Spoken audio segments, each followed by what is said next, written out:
बाल विद्या निकेतन मुसौरी हिंदी शिक्षक विजय कुमार के वर्ग में 8वीं कक्षा के सभी विद्यार्थियों का स्वागत है। छात्रों, आज मधुरी का पाठ्य पुस्तक में हम जो पाठ पढ़ रहे थे कोटर और कुटीर,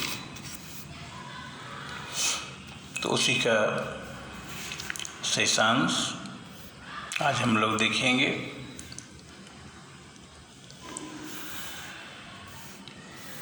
तो कल हम लोग यहाँ तक पहुँचे थे कि जातक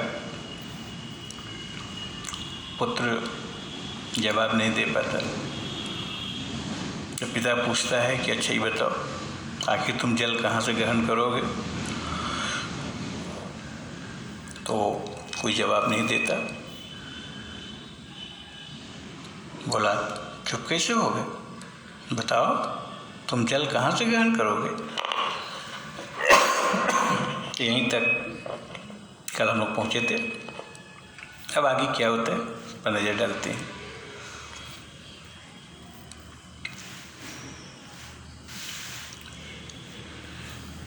हिचकिचाकर अपनी बात स्वयं ही खंड खंड करते हुए लड़के ने कहा, जहाँ से और दूसरे ग्रहण करते हैं वहीं से मैं भी करूँगा। अन्य कोई भी तो पानी पीता होगा ना, तो वहीं से मैं भी पी लूँ।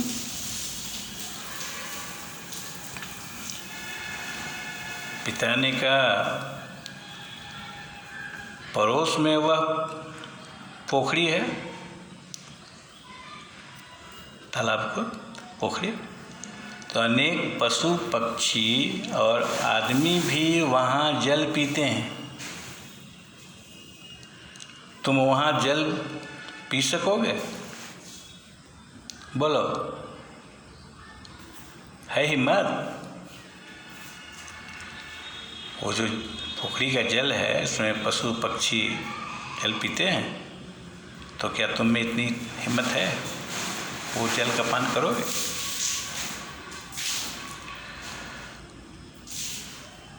चातक पुत्र को उस पोखरी का स्मरण आते ही फुरहरी आ गई, शरीर में कंपन शुरू हो गया। उसमें कितनी गंदगी है, सूखे पत्ते, डंठल आदि गिरकर उसमें सड़ते रहते हैं। कीड़े कुलबुलाते हुए उसमें साफ दिखाई दे सकते हैं। लोग उसमें कपड़े निखारने आते हैं या गंदे करने। कई बार सोचने पर भी वह समझ न सकता था। एक बार एक आदमी को अंजलि से पानी पीते देख उसने पिता से कहा था, देखो पिताजी, ये कैसे घृणित जीव हैं। घृणा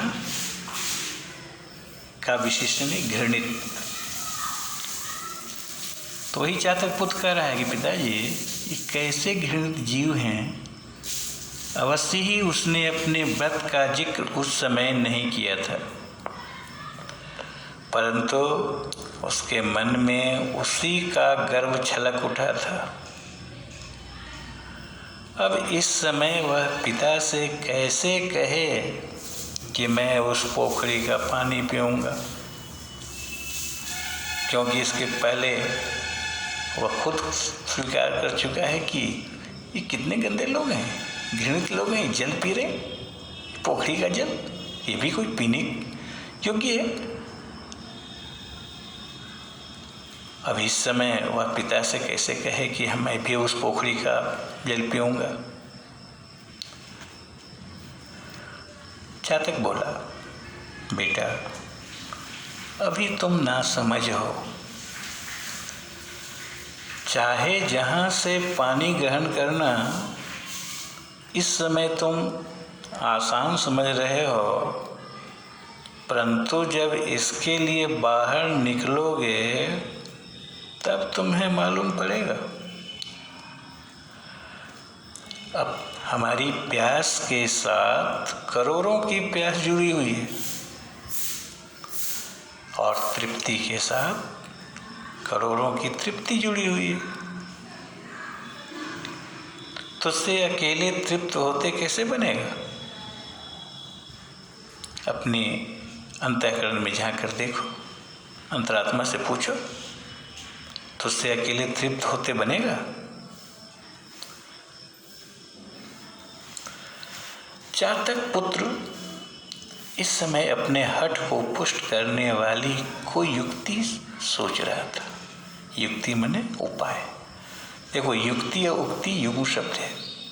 यह हर्षुकार है, युक्ति मतलब उपाय। यही अगर हर्ष हो जाएगा उक्ति तो हो जाएगा कथा, स्टेटमेंट। तो यहाँ उपाय अर्थ है। तो कोई उपाय सोच रहा था। पिता की बात बिना सुने वह बोल उठा, मैं गंगा जल ग्रहण करूंगा। इतना सुनना था। चातक ने कहा, गंगा जल? गंगा जी तो यहाँ से 5 दिन की उड़ान पर है, यानी 5 दिन उड़ोगे तब गंगा जी तक पहुंचोगे। तू नहीं मानता तो जा, अब तुम्हारी जिद को मैं क्या करूं। परंतु यदि तूने और कहीं एक बूंद भी ली, यानी एक बूंद पानी गंगा के अलावा और किसी का ग्रहण किया, तो हमें मुंह न दिखाना। चातक पुत्र प्रणाम करके फुर्र से उड़ गया। तो यह जो कहानी थी वो कोटर की थी, उसमें समस्या है। अब कुटीर पर चलती है। बुद्धन का कच्चा खपड़ेल का घर था। अब एक नए पात्र से परिचित होते हैं। बुद्धन नाम का एक आदमी है और उसका कच्चा घर है खपड़े का। छोटी छोटी 2 कोठरियाँ, फिर उन्हीं के अनुरूप आंगन और उसके आगे पौर। पुराना छप्पर नीचे झुककर घर के भीतर आश्रय लेने की बात सोच रहा था। पुराना छप्पर था, वो भी धीरे धीरे झुक करके घर के अंदर आना चाह रहा था, यानी स्थिति बहुत खराब थी। जीर्ण शीर्ण दीवारें एकदम कमजोर हो गई थी। रोशनदान न होने की साध दरारों के दर तक से पूरी करना चाहती थी। अब उसमें कोई वेंटिलेटर तो था, तो जीर्ण शीर्ण दीवारें थी, बीच में दरारें पड़ गई थी और उसी से कुछ प्रकाश आता था।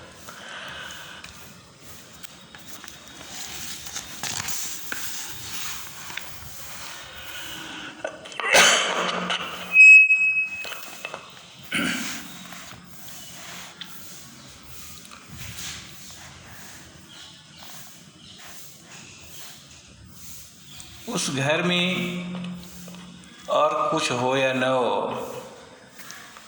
आंगन के बीच चातक पुत्र के विश्राम करने योग्य नीम का एक वृक्ष था।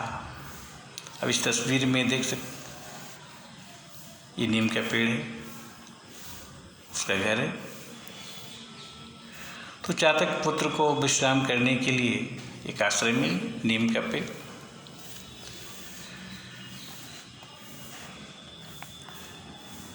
तीसरी उड़ान की थकान मिटाने के लिए वह उसी जमीन पर उतरा। नीम की स्निग्धता यानी कोमलता, चिकनापन तथा सघनता ने, बहुत सघन पेड़ था, चातक पुत्र को अपने निजी सहकार की याद दिलाते। विश्राम पाकर भी उसके जी में एक प्रकार की व्याकुलता उत्पन्न हो गई। आराम तो मिला, लेकिन अंदर से वो व्याकुल था। पकी निबोड़ी, निमकोड़ी जिसको बोलते हैं, नीम का जो फल होता है, पकी निबोड़ी की तरह उस वेदना में भी कुछ माधुर्य था। नीचे वृक्ष की छाया में बुद्धन लेटा हुआ था। ये बुद्धन है जो खाट पर लेटा हुआ। अवस्था उसकी 50 के ऊपर थी, यानी 50 साल से अधिक उम्र उसकी हो रही थी। फिर भी अभी कुछ दिन पहले तक उसके पैरों में जीवन यात्रा की इतनी ही मंजिल तय करने योग्य शक्ति और मालूम होती थी। एक दिन एकाएक अचानक पक्षाघात ने उसे अचल कर दी। लकवा जिसको बोलते हैं, पैरालिसिस। तो पक्षाघात के कारण बेचारा उलाचार हो गया। जीवन और मृत्यु ने आपस में सुलह करके मानो आधे आधे शरीर का बंटवारा कर लिया। जीवन और मृत्यु में समझौता हुआ, चलो भाई, आधा शरीर तुम्हारा, आधा हमारा। स्त्री पहले ही गत हो चुकी थी, यानी स्वर्ग सिधार चुकी थी। घर में 15-16 वर्ष का एकमात्र पुत्र था जिसका नाम था गोकुल। तो एक पुत्र ही अवशिष्ट था, यानी शेष बचा हुआ। यानी उस कपड़ेल के मकान में बुद्धन और उसका बेटा जो 15-16 वर्ष का था, जिसका नाम गोकुल है, वे दोनों रहते थे। उसी के सहारे उसके दिन पूरे हो रहे थे, क्योंकि बुद्धन तो लकवाग्रस्त था। अब एक ही कमाने वाला, कमा कर लाता तो चूल्हा जलता। गोकुल एक जगह काम पर जाता था। काम करके प्रतिदिन संध्या समय तक लौट आता था। आज अभी तक नहीं आया था, इसलिए बुद्धन उसके लिए छटपटा रहा था। अब शाम में पुत्र को आने में देर हो तो पिता का चिंतित होना तो लाजिमी है, स्वाभाविक है। तो बेचारा बुद्धन छटपटा रहा था, पता नहीं कब आएगा, क्या हुआ होगा। यह चिंता उसे खाई जा रही थी। ऊपर आकाश में तारे छिटक आए थे, तारे टिमटिमा रहे थे। इधर उधर चारों ओर सन्नाटा था, चुप्पी। और घर में अकेला बुद्धन, यद्यपि उसमें खाट से उतरने तक की शक्ति नहीं थी, इतना कमजोर था कि खाट से उतर भी नहीं सकता। तो भी उसका मन न जाने कहाँ कहाँ चौकड़ी भर रहा था। शरीर से तो वह अपने घर पर था, लेकिन मन मयूर पता नहीं किस जंगल में नृत्य कर रहा था। गोकुल सवेरे थोड़े से चने खाकर काम पर गया था। बुद्धन के लिए भी कुछ चने और पीने का पानी यथास्थान रखाया था। मैंने उस स्थान पर रखा था कि पिताजी आसानी से उसे ले सकें। आज खाने के लिए घर में और कुछ था ही नहीं, तो कह गया था शाम को मजूरी के पैसों का आटा लाकर रोटी बनाऊंगा। कितनी गरीबी है, कितनी दयनीय स्थिति है, कल्पना करने योग्य। परंतु आज वह अभी तक नहीं आया था। पिता को भी उम्मीद थी कि आज रोटी बनेगी, लेकिन गोकुल तो आया ही नहीं। अनेक आशंकाओं से बुद्धन का मन चंचल था। जो समय आनंद की स्निग्ध शीतल छाया में शीतकाल के दिन की तरह मालूम भी नहीं होने पाता और निकल जाता है, वही दुख की दाहक ज्वाला में निदा के दीर्घ दिनों की भांति अकाट्य हो उठता है।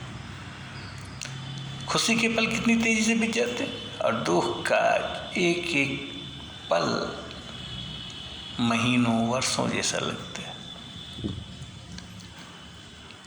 रात बहुत नहीं बीती थी, परंतु बुद्धन को मालूम हो रहा था कि बरसों का समय हो गया। बार बार अपने कान खड़े करके सचेत होकर के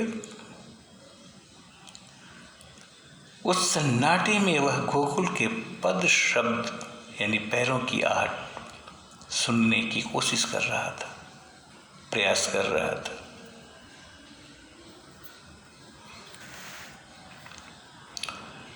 बड़ी देर बाद उसकी प्रतीक्षा सफल हुई।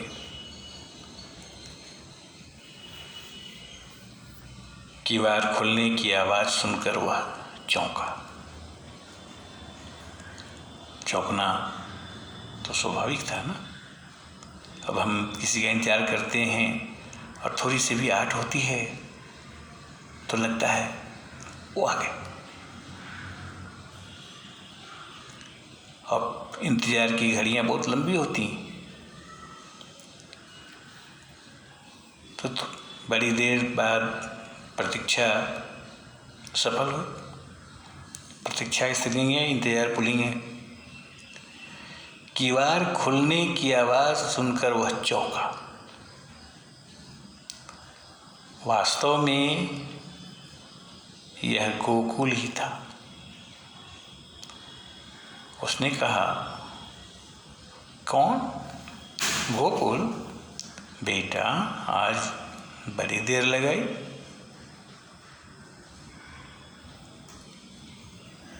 आज यहीं तक, फिर आगे क्या होता है उसकी चर्चा होगी।